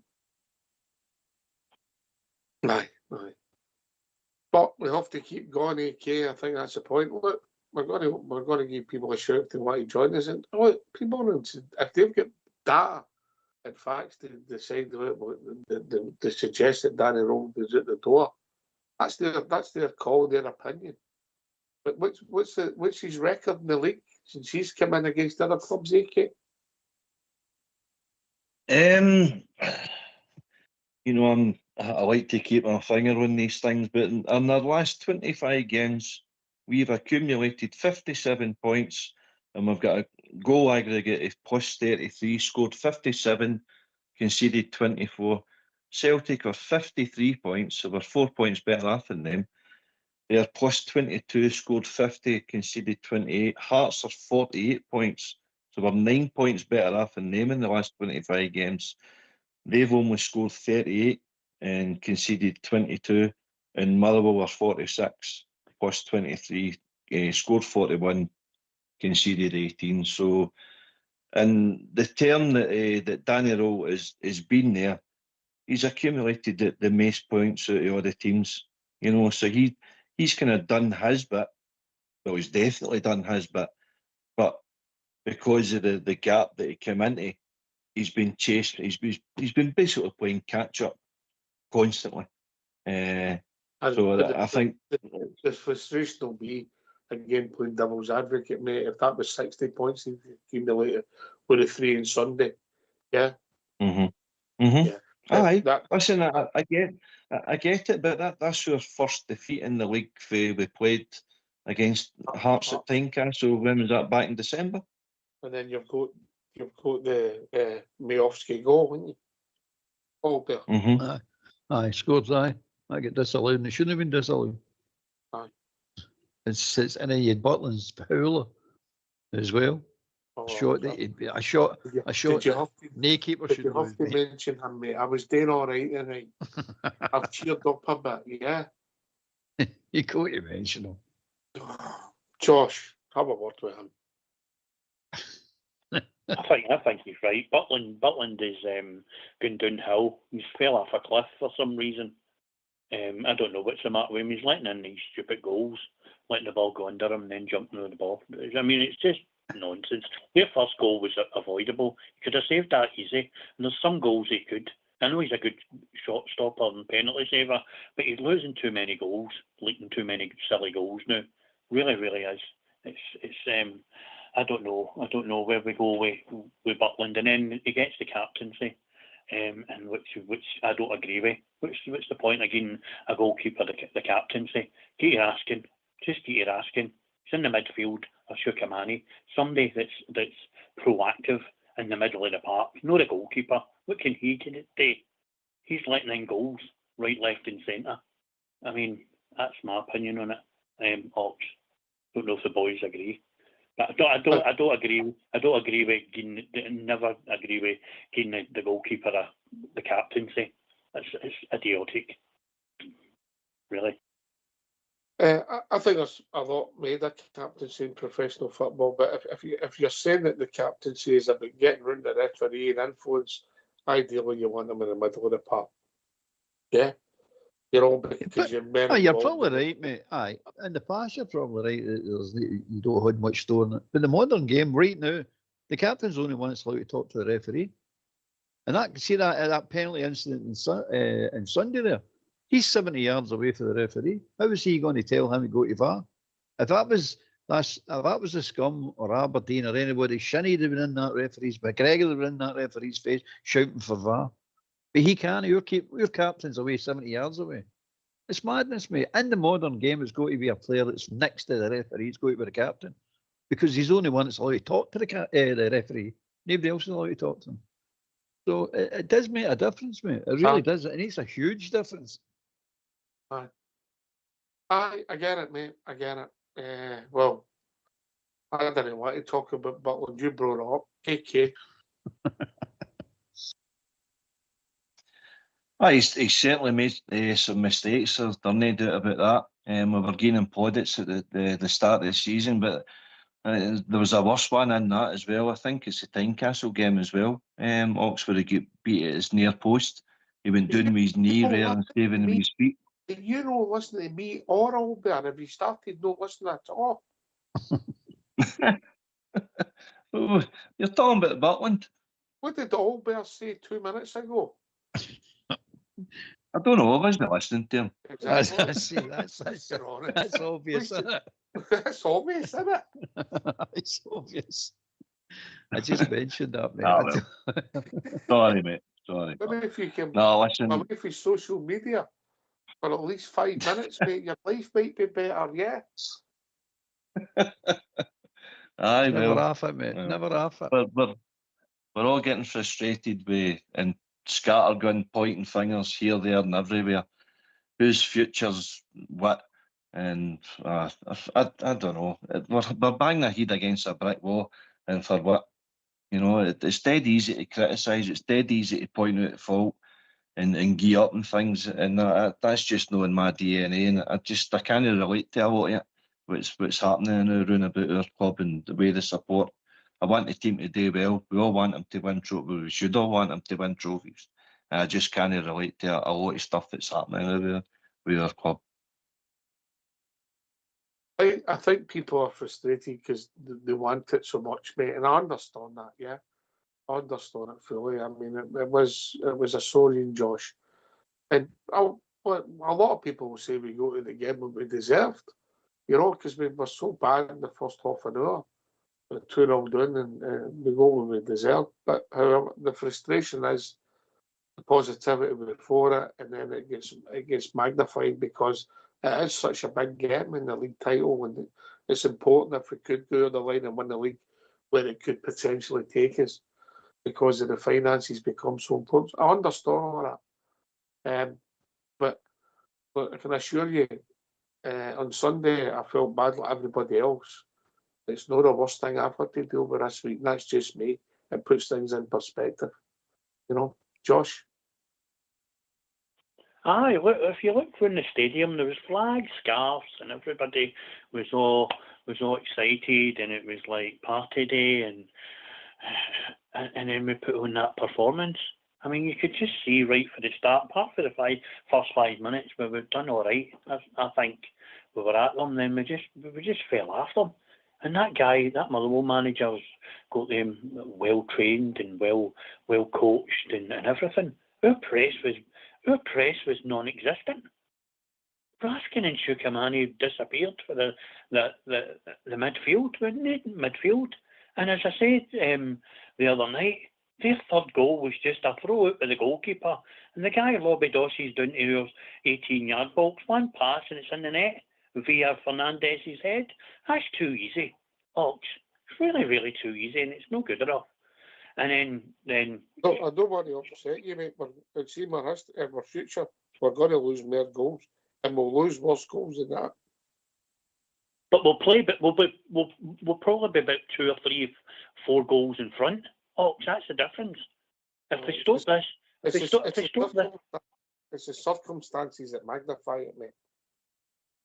I just think if they've got into this habit of losing 2 goals and then we'll try and come back at you.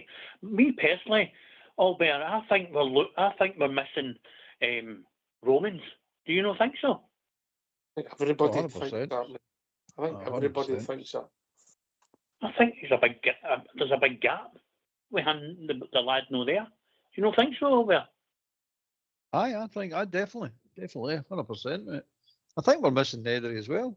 And Chukwani's left high and dry in the middle of it. They 3 made a difference when they came into our team. What do you call him? Olsen. He's not done much. He's contributed, but he's not done as much as the other 3. And that's made a big difference because as soon as they 3 came into our team, we started playing different. We started playing well. But all of a sudden, they're not there. 2 injuries, which is unfortunate. And then Chukwani, they're saying he had a bad game. I think the guy was just completely abandoned in the midfield. He was left in the midfield himself. And no chance. There's just no chance you're going to do anything yourself in the midfield, mate. But Romans is a big miss. He's a quality player, really quality player. But again, are we going to bring him back fully fit? Are we going to bring him back semi-fit? If we play him on Monday and he's not fully fit, you know he's only going to play the hour. So I don't know. But again, where's Cornelius? He should be the one that's playing at left back at the moment. I don't know. He's disappeared after the face of the planet for some mental reason. I think there's been a fault there, mate. I think there's been a fault. Well, Roll and his team need to fall back in with the guy because you're going to need him. You're definitely going to need, if Rome's not going to be fit, you're going to need Cornelius at left back. No doubt about it, mate. Because they're targeting Wee Magoma. And it's unfair on the boy, an 18-year-old boy like that, with all this pressure on him. That's not right. That shouldn't be right, mate. And the same as Wee Moore, all the pressure on Wee Moore. You're the one, you need to get us out of the hole. An 18-year-old and a 19-year-old. What's happening here? So, as far as I'm concerned, you need to, whatever problem you've got with Cornelius, it needs to be addressed and sorted, and the guy should be playing. AK, Mr. Fox is a wise man. He's right. We lost a wee bit of discipline after 75 minutes, and we didn't play well. But we were trying to win the game.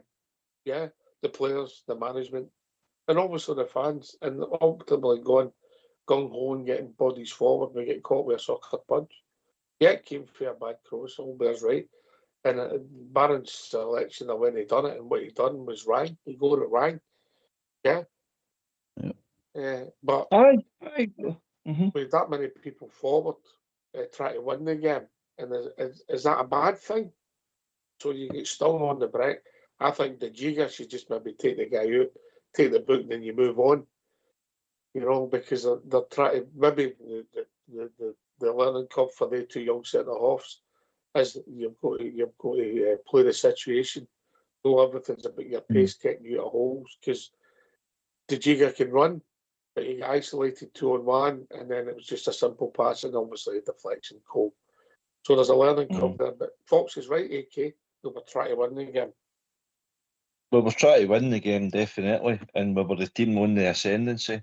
As I said the other night, when we scored the goals in 51 and 70 minutes, we've still got 20 minutes at home to go for that winner, and we were as good as what Motherwell was in cutting us open in the first half. We were doing the exact same in the second half, and Asgard could have scored, Chermiti could have scored, you know, Gassama, the floating cross onto the bar as well.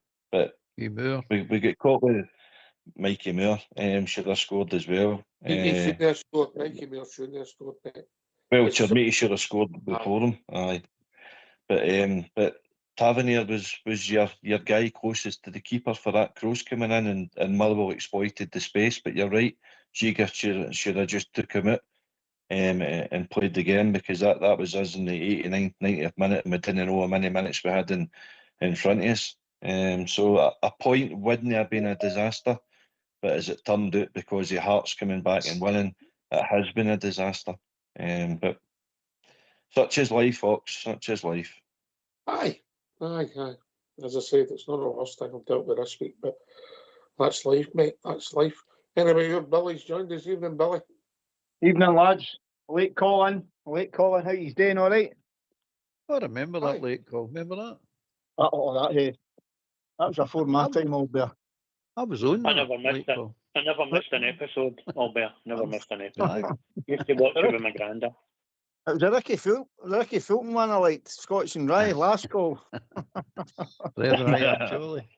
Are you sure that wasn't the Last Orders you liked? Oh, well, aye. No, I didn't like Last Orders either, Rock, so. Under starters orders, it would be more like. I was just listening to some of the stats here. I think the reason for some of the people who are a wee bit of concern, and listen, I'm a wee bit concerned myself.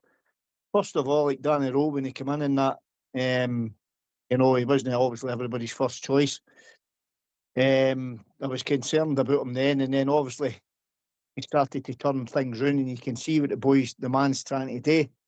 And then he come round to him. But I don't know what it is, guys. It's maybe because we've been stung that many times with different managers there, collectively over a long period of time, that people are starting to hear their doubts. And you're allowed to hear your doubts, but Big AK was talking about stats there. Here a stat for you. We're sitting in third, mate, right? And that's where we are. You can say, he's done this 60 odd points here, and he's done this and he's done that. The stat in the table now is third. And that's a stat that matters. Just hear me out, Ox, right? Hear me out, mate. No, remember, I have got my work in the morning. Aye, I know. Aren't we all? Anyway, right, we've drew 12 games, which is 24 points. Now, 6 of these games were under Russell Martin, believe it or not. Another 6 games has been under Danny Rowe.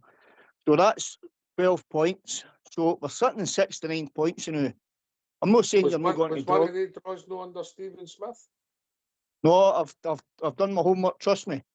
What- As No, I he looked at is. that, You're right. No. 2 each Sunday night. no, he's drew 6 games, trust me. Go and have a look at the thing. He's No, done when we drew 2 each with Dundee United, who was in charge? AK? Stephen Smith, 18th Stevens. October. I'm not talking about Stephen Smith. Right, I've took that draw out of the equation. Danny Rose drew 6 games. I've just looked at it 3 times there before I came on, which is 12 points anyway, right? 12 points, and 2 of the games have been against Motherwell, and twice the managers got it tactically rank against Motherwell, right? And then you can throw the players into the situation as well. You know, you can't just leave it on the manager. Obviously, the manager gets the slack because he's on the touchline. He picks the team, he selects the style of football he wants to play, etc. So I'm more calling for any manager seed by any means, but I'm just saying I can understand the supporters' frustration when you look at it from that perspective.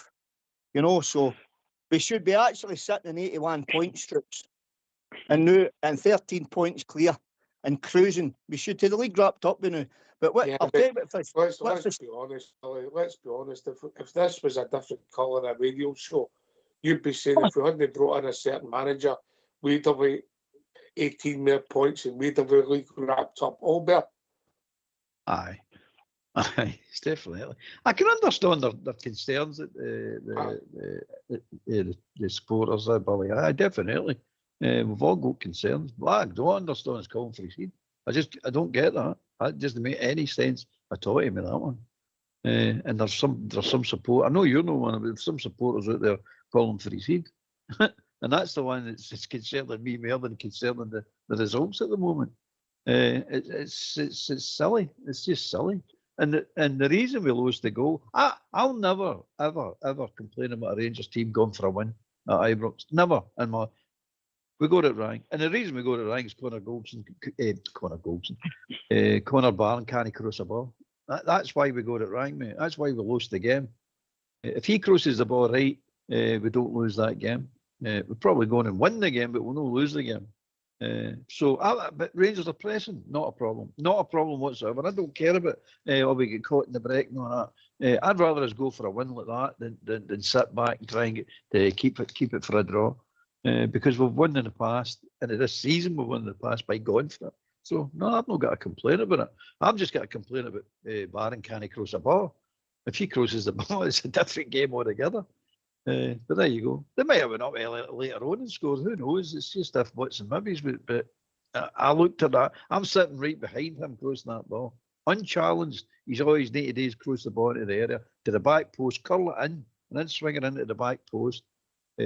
Starting it out for the penalty spot, curl it in. He hits it short, shy, right through his hands. He just stands up and throws the ball over everybody's head to that boy, and off he goes. You're sitting going, no, don't believe it. Cheers, Don't believe cheers, it. mate. Cheers, mate. AK.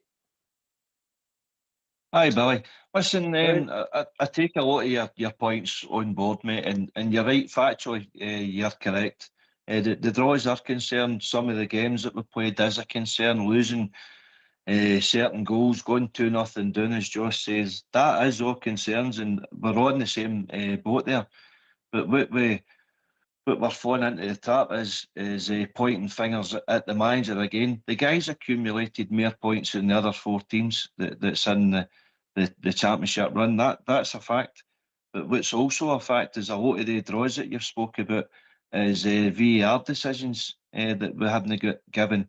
Like, say, your penalty at Livingston that we should have got when Mikey Moore's cut at the edge of the box. It should have been a penalty. That's a game we should have won. We got a 0-0 at Hibs when Mikey Moore got a disallowed goal with dodgy lines. We've had dodgy lines at St Mirren. We've had dodgy lines at Aberdeen. We've had, you know what I mean? It's all accumulated points. I mean, apologies if we had to have Willie Collum in that as well. You know, so all the points trap has accumulated to the position that we're in now. Again, still on reflection, after Motherwell defeat there at the weekend, we're all gutted where we are now because it was another missed opportunity, and that we can't deny either. And I Josh, think- then Billy can come Oh, back. sorry, Ox. Josh, and you come, mate. Well, I don't blame the manager for anything. The manager's always getting the blame. Why is the manager always getting the blame? It's the players.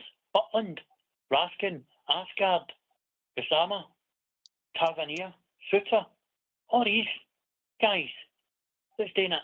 The manager's no control. He's picking the team. He's got the drill. They're just no doing it on the pitch. They're not doing it in the park. It's no Danny Rowe. Danny Rowe, I want to be signed up 3 to 5 years. He's the guy to take Rangers Football Club where we need to. And because see when we win the league, we better make sure that we've signed him up, because somebody will steal him. How can we not do it at Tynecastle? It's the same two teams. We beat Celtic at the Midden. How can we not do it? It's the worst Celtic team I've seen in years. Hearts aren't any better.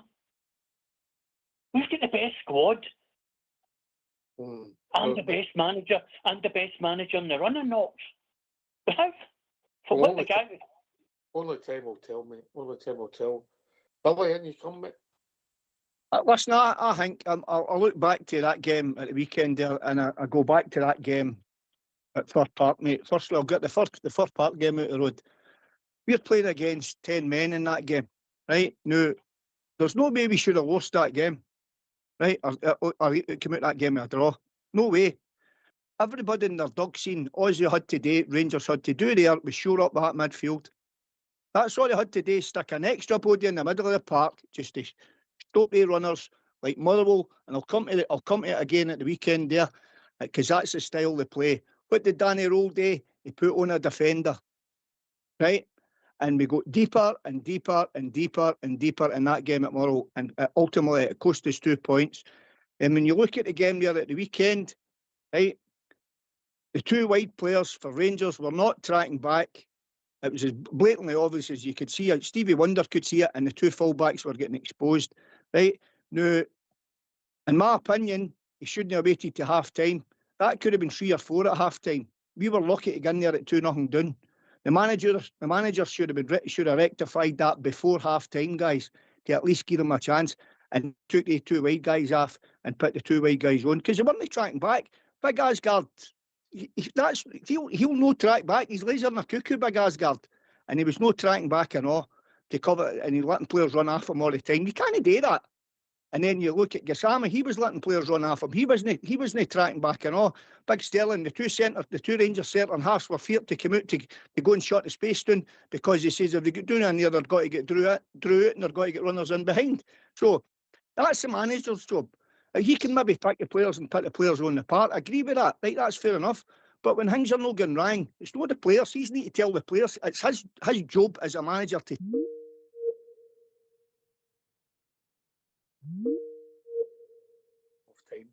You don't have many.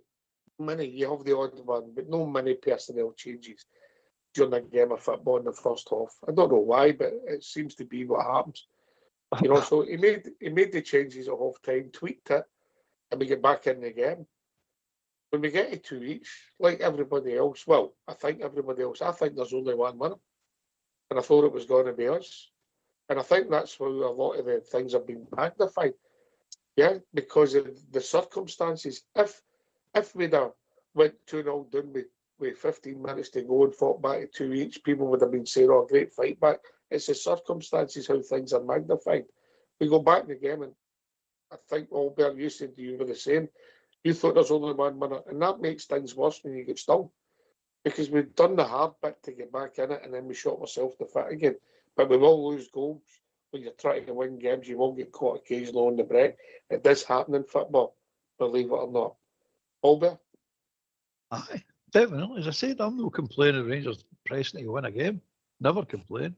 And you got to bear in mind as well. I mean, the goal they scored, the third goal they scored, was fortunate. It was just clear goal. We actually gave the ball away, and then they go down, and it's a deflection that goes in your net. It's just, that can happen, mate. We don't like it, but it can happen. And you got to admire some of the football Motherwell played, especially the first half. So going forward into the next 4 games, I mean, they've got to play them. The two of them have got to play them. And I'm telling you right now, they two are not going to beat them. They'll just know, because they're a good team. They're a good team. On their game, they're a good team. They have weaknesses. You can get to them, but they also can get to you. And if you, I think Hearts and the Scum actually be getting away with it. They're getting away with a lot, mate. Really, honestly, getting away with a lot. Them out of the city, they're getting away with the referees. The Hearts are getting away with just luck, mate. Just there's a lot of lucky stuff in it. But by the way, you need that luck to win leagues. That's what happens. I'm not getting to them, but you've got to admit they're carrying the luck at the moment. They really are. They might carry on carrying the luck and win the league. Who knows? But if I was a betting man, which I'm not really, I would put my money on for them to beat the two of them, or even draw with them. And that might days, mate, if we win our games.